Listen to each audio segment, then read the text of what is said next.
SJC-12272, Commonwealth v. Scipio Denton.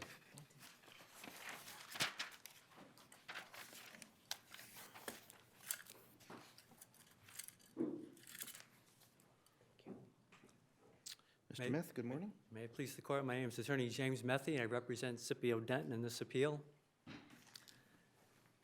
The first issue in my brief concerns, the argument was the judge abused his discretion when he allowed into evidence prior convictions of my client, which were approximately 20 years prior to the incident, in order to show predisposition to commit the crime, in a case where my client, the defense, raised entrapment.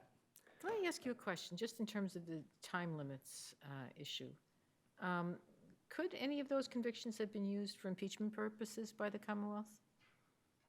No, I would say not, because they were too old. Whether they were felonies, but still, you're talking 10 years on a felony, so no, because these were 18 to 22 years old. Does that have any bearing on anything here? In terms of public policy considerations behind the statutes relating to the use of convictions? Well, I think it's an indication that if you couldn't use it for impeachment, then should you be able to use it in this context? I think the argument would be no, you can't use it in this context either. So we have no time limits, or we've announced no time limits, and it's up to the judge's discretion, correct? What, Right. to what effect was the judge's limited instruction where he acknowledged that to the jury and told the jury, take it for whatever it's worth, essentially?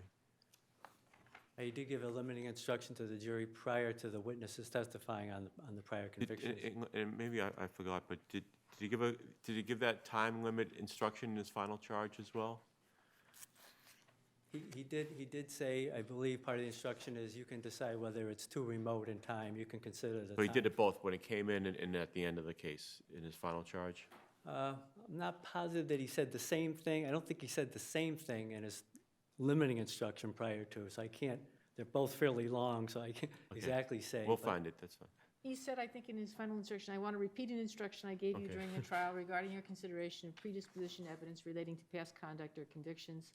Such evidence may be considered by you only as it may shed light on the issue of whether the defendant was predisposed and ready to commit the offense with which he is charged, and not for any other purpose. Right, that was the last thing that he said on the entrapment. Can we go back to Justice Link's question, though? Prior convictions are available within narrow circumstances to impeach witnesses' credibility. This evidence goes to whether or not a defendant is predisposed to commit a crime when he puts his character at issue. So I don't see how the statute would have any impact on the admissibility of the evidence. Well, it is a different situation, as you point out, Your Honor, because he did raise the issue of the defense of entrapment. So the Commonwealth had a right to put in some evidence that he was predisposed. I guess the question is, what evidence are they allowed to put in? Be a question. Most cases, it seems like they put in statements of the defendant and not prior convictions, at least in this state. The cases that talk about this issue, it's usually about statements the defendant, they usually put in statements the defendant made instead of these prior convictions. And so there isn't a lot of case law concerning prior convictions in this context. And the ones that there are really aren't exactly on point. You have the cases that were cited by the defense in their filings in a trial.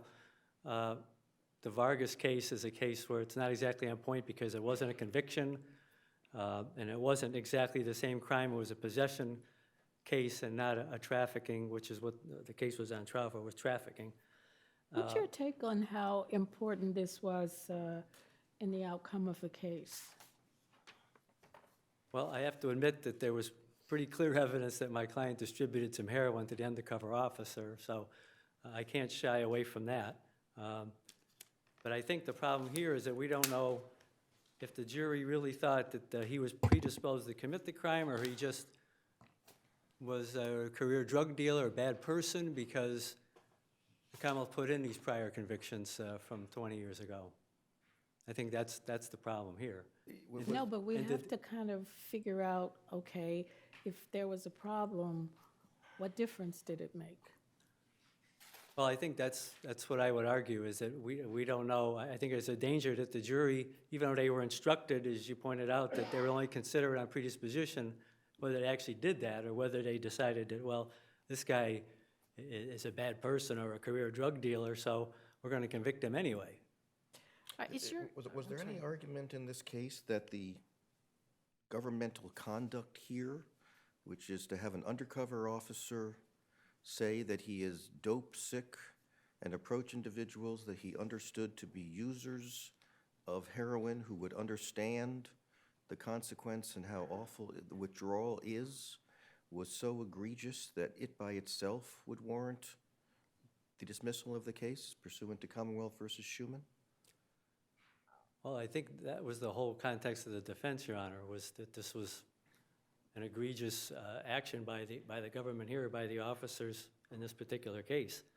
That's what their whole defense was. But I mean, but we're focusing here on the issue of whether the evidence of predisposition, was the argument made that regardless of predisposition, this conduct of saying, I'm really sick, I really badly need heroin, going to heroin users, asking them to help them get $40 worth of heroin, for which they get $5 in return, and ending up with a 3.5-year sentence for basically having helped some dope sick person in return for $5 get heroin, that conduct is so egregious that it should be dismissed regardless of predisposition. I don't believe that argument was made, Your Honor. So it's been waived on appeal? I don't believe I argued in my brief, Judge. But you would argue that those circumstances would go to Justice Hines's inquiry regarding the prejudice that resulted from the admission of the old convictions, correct? That if we look at the entirety of it, we should probably consider how it was that the police confronted your client when we're looking at the harm. Correct, Judge. Yeah, it's the entrapment issue, and again, the prior convictions being that old. So how do we draw them? The issue is abuse of discretion. The judge gave a proper instruction. Is the theory that predisposition has to focus on the single point in time, and that if it's not admissible as to impeachment with regard to credibility, it should not be viewed as adequately probative of predisposition of what happened 19 years ago? That's correct, Your Honor. Part of the instruction that the judge in the final instructions, part of the instruction is it's the predisposition at the time of the crime. It's not 20 years before. So the question is, what's the reasonableness factor in these prior convictions? As I stated, the cases in Massachusetts in this issue usually talk about statements that are made by a defendant relative time frame to the crime. Here we have convictions from 20 years before. And where is the point where it's too far before to show any predisposition at the time of the crime? So Well, it does. sorry, so the argument, once a drug dealer, always a drug dealer, isn't a valid point. Right, Judge. Obviously, there wasn't any evidence in this case that what had happened in the interim. He didn't testify, defendant didn't testify, but. Is there any case anywhere which has permitted predisposition evidence of this age? Not that I was able to find, Your Honor. What is the oldest, what is, of all the cases that you have found, what is the oldest age of predisposition that has been admitted? I don't know if I could exactly state which is the oldest case that stated that. The federal cases seem to just basically talk about a reasonableness factor. There have to be facts with regard to each of those cases. I mean, my question is, if the Commonwealth prevails here, will this be the argument that prosecutors will waive to say, even in Massachusetts, we're the only state which permits 19-year-old convictions to be used, and therefore, effectively, there's no time bar? There's no limit, right. I seem to recall, Judge, something in the vicinity of within the last 10 years in some of the cases I looked at. We're not looking at the period of time in a vacuum, though. So let's say that a prior conviction says something about predisposition 20 years earlier. The fact that you did it 20 years earlier makes it more likely than without the evidence that you had the same predisposition this time. It's pretty hard to, with a straight face, say that doesn't satisfy that level of relevance. But that's not the end of the story. I think that what you're telling us is, okay, the probative value is dissipating with every year that goes by, and you have to consider that balance against whether it's substantially outweighed by the danger of undue prejudice. And when you start doing that, 20 years sounds a lot different. Right, Your Honor. I think, as you said, the longer, the further back you go, I think the more prejudice there is to the defendant.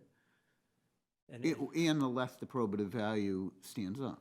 It Right, doesn't go away. I mean, it's hard to say it goes away when you look at the standard for relevance. yes, Your Honor, I think you're correct on that. Okay. I could move on to the second issue in my brief, if there's no other questions on that issue, since I'm not certain exactly what this court, what issue the court was interested in to bring the case up here. So I'll move on to my second issue, which is the prosecutor's improper statements in her closing argument. One of these was preserved and two were not preserved. In the one that was preserved, the prosecutor stated that jurors were normal people and they would walk away from such by the trooper who was making these statements about looking for some heroin, they would have just walked away. They're normal, average people. And they wouldn't know the drug vernacular that was used by the trooper. I think it's disparaging to my client to indicate that somehow he's not a normal person or the average person, and the jurors are. The two statements that were not preserved are, quote, as you all know, police go undercover in all sorts of cases. They go on the internet posing as children, infiltrating organized crime rings, end quote. First of all, there was no evidence in the trial that police went undercover in any other kinds of cases, so I don't know how that's relevant to anything. And I think the prosecutor is also assuming that the juror's going to know this information, and I don't think that there's any indication that the jurors would obviously know that. So I think that was certainly improper. The other statements that was not preserved were statements about Josephine Lamas, who was the person who was evidently the supplier to my client of the heroin, why she was not charged. She indicated no witnesses saw her do or hand anything to Denton. The problem with that is that the judge specifically told the jurors earlier in the trial that, quote, whether she's charged or not is not an issue before you, and, quote, not your concern in this case. So the prosecutor here disregarded the judge's instructions earlier and talked about why Josephine Lamas wasn't charged in the case. I'm assuming to deflect the jurors' concern that possibly they should have gone after Josephine Lamas, who was the obvious supplier, and not my client, who was the middleman, so to speak. And I think that was the reason for those statements, and those were also improper.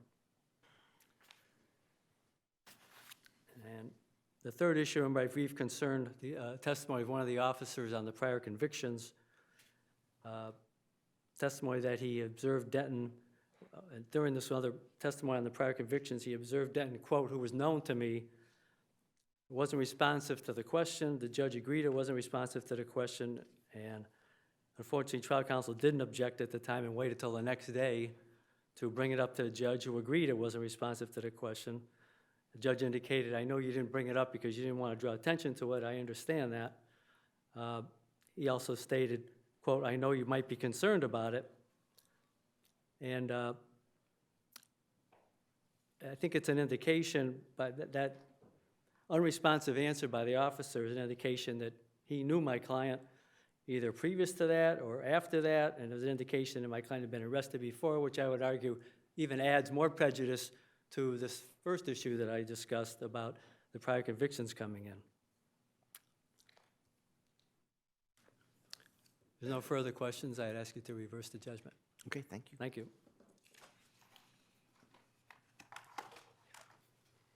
Mr. Weld, good morning.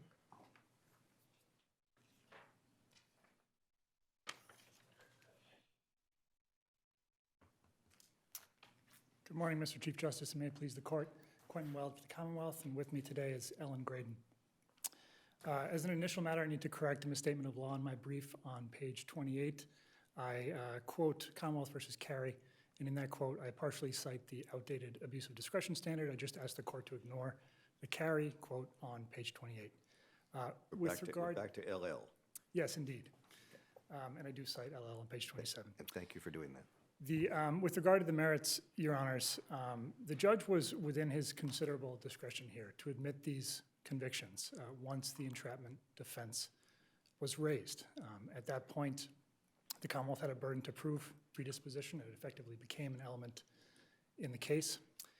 The judge, in his ruling here, weighed very carefully the competing factors in the balancing test. That is, the age of the convictions against their probative value for the purpose of determining predisposition. And in that consideration of age, was there consideration given to the fact that the probative value, as Justice Lowy was suggesting, dissipates with each passing year? So, I mean, I think that the case law for any prior bad act entered in a whole variety of contexts, in case-in-chief contexts, in impeachment contexts.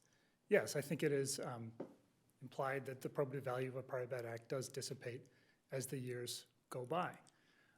I think that in an entrapment rebuttal context, which is what we have here, in Commonwealth versus Buswell, the most recent SJC case to deal with predisposition evidence in an entrapment rebuttal context, the court says straight out, prior convictions are highly probative of predisposition. So it sort of has a head start on other forms of prior bad acts that parties seek to admit. It just is highly probative of predisposition. If we accept your argument in this case and find no abuse of discretion, and we bless going back 20 years, will this case stand for the proposition, as I stated earlier, once a drug dealer, always a drug dealer? So I think the similarity of the convictions is something to keep in mind. These were, under Commonwealth versus Vargas, very similar charges to the one that the defendant faced at trial. I definitely acknowledge that the period of time is long, Your Honor, between the prior convictions and the conduct he was charged with. It was 19 to 21 years, I believe. I think that span of time, the reason it's rare in the case law is I think that's just probably rare in life for someone to have committed those offenses in their early 30s and then again in their early 50s. And I don't think it not would, have done it in between? well, I don't think we can say from the record that they didn't do anything in between. Maybe you can infer that they didn't. I assume if you distribute. had a conviction, you would have introduced it in between. Well, a conviction for distribution or possession with intent to distribute. I just responding to the phrase anything. I think we can find from the sentencing record that the only conviction, apart from these three, was an A and B conviction that was about 12 years old. That's right. That's right. So let me ask the same question I asked your brother. What is the oldest case you found with regard to the age of the predisposition conviction? So in Massachusetts, there's nothing approaching. Around the country, anywhere in the U.S. Has anybody ever done this? So I think what I would reference is, I was unable to find one, to answer your But question. what's the oldest of all the cases you read, and I'm sure you read many, what was the oldest that you found where it was ever admitted? I would point the court to a footnote in Commonwealth versus Mattei. And in that case,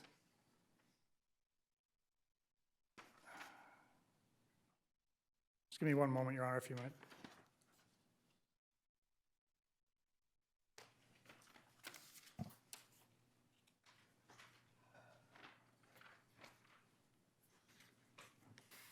Can't seem to find it, but in a footnote, it's a 2010 case, Mattei. The SJC said that the convictions sought to be introduced there were up to 18 years old And it did not explicitly say that they were therefore inadmissible because of their age. It said, it sort of performed a balancing test and said, they have no corresponding strong probative value to justify their admission in light of their age, or something to that effect. So it's at least been contemplated, a conviction of similar age being introduced as a prior Okay. bad act. Try my question again. Yeah. You read many entrapment cases. You're a very fine prosecutor. What's the oldest you found? For, Your Honor, to be honest, I don't have it at hand. I think it was around 12 years old, would be the age that I recall. Mr. Weldon, how's Commonwealth versus Creighton fit into this as it relates to weighing probative value and undue prejudice? As you know, in Creighton, the standard changed for prior bad acts that the probative value has to be outweighed by the danger of undue prejudice. The general rule, as you know, is that to exclude evidence under 403, the probative value has to be substantially outweighed by the danger of undue prejudice. What do you think Creighton fits into this calculus? To the extent that the standard changed, Your Honor? Yes, well, let me try and be even more specific. So what we have with Creighton is prior bad acts under 404B to show a non-propensity purpose. What we have here is acts going to character of the defendant who's put his character at issue, and we're weighing probative value and undue prejudice. And my question is, does the change in the weighing of probative value and undue prejudice standard dealing with 404B carry over to this situation, or are we still dealing with whether the probative value is substantially outweighed? Oh, interesting question, Your Honor. I hadn't considered it. My initial thought would be that it would be the Creighton standard in this case as well, but I don't have a real reason for thinking that. To part of your question, once a defendant raises an entrapment defense, they are entitled to this pretty strong instruction that says the justice system cannot tolerate the police implanting in an innocent mind criminal intent or behavior, and it's sort of it is quite a it's a pretty useful instruction for a defendant to get once that defense is raised. I think, and that is, I argue why in Buswell, the court said, definitively that prior convictions are highly probative. So in that regard, when we look at a typically bad act evidence case where the Commonwealth is affirmatively trying to prosecute someone, use bad act evidence to prosecute and prove intent, there's a remoteness component of that. Here you say the remoteness inquiry should be a little bit different because here we're dealing with predisposition and the defendant has raised entrapment. Right, I think it's a good question, Justice Gaziano. I wouldn't say that I guess how I would put it is... Is it the same remoteness standard? I think it's the same remoteness standard. I just think the prior bad act in question, that is prior convictions, are that much more probative than a prior bad act might be in another context. So we have a bank robbery, and person was convicted of bank robbery 20 years ago. Now you're prosecuting someone. There's an ID issue for bank robbery. A judge may say, well, geez, 20 years ago is a long time. That's too remote. That's right. Or they may not. Are we dealing with the same thing? So I think depending on the purpose that the proffered evidence is used for, it changes. The older it is, judging whether a prior bad act is too remote would change. Well, From ID to pattern to that would go on absence of mistake or... That would go on the whole probative scale of it, right? Sure. Right, so that's what I mean to say. I don't think the remoteness analysis is different, but just the fact that a conviction is so very probative of predisposition in this context means that it is more so arguably than the evidence in your bank robbery hypothetical would be to the issue of ID. And that's why, in this case, it would be admissible and maybe not Mr. in that Weld, case. May I ask you whether the Commonwealth had other evidence of predisposition other than this 20-year-old case? There was some discussion prior to trial of introducing reputation evidence of the defendant. In addition to convictions, would entrapment be raised? And ultimately, the prosecutor decided not to introduce such reputation evidence. My view of prior convictions is that they're the best, they're the strongest form of prior bad act evidence. There's a case that the defendant cited in his brief, Dingle. It's an appeals court case where Justice Wolahojian found that a whole raft of predisposition evidence it should not have been admitted. And it included allegations, it included police reports where no conviction arose. That kind of thing, I think, is far more prejudicial than, and maybe reputation evidence or past statements or something like that. There's much more a danger of undue prejudice from that kind of prior bad act evidence than there is from a conviction that was adjudicated in a court of law. So as far as you know, the prosecutor made a strategic decision that he or she would go with the conviction rather than some other type of evidence? I think the decision, I think the grounds for a decision aren't necessarily on the record, but I think it would, it's inferable that it's just a stronger form of evidence.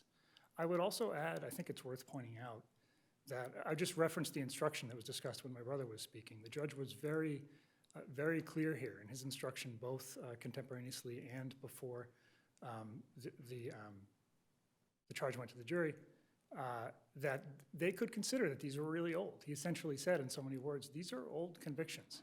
You are determining predisposition at the time this offense occurred. So you can take into account how Well, old he these was are. telling them what they could see with their own eyes, right? Right, right. I mean, you can't unring the bell. I don't know how that lessens the prejudice to say what they already know, which is they're old and you can think about that. Well, to the extent that if he hadn't said it, they might have thought, oh, yeah, any old conviction means predisposition exists. I think that the jury is presumed to follow his instructions. He was really trying, I think, to let them know that they could consider their age in making that determination. Another thing I would just say about the prosecutor's use of the convictions, she introduced them. She didn't really hammer them in her closing, really at all. It's a 5 or 6 page closing. I think she mentioned them in 1 or 2 paragraphs.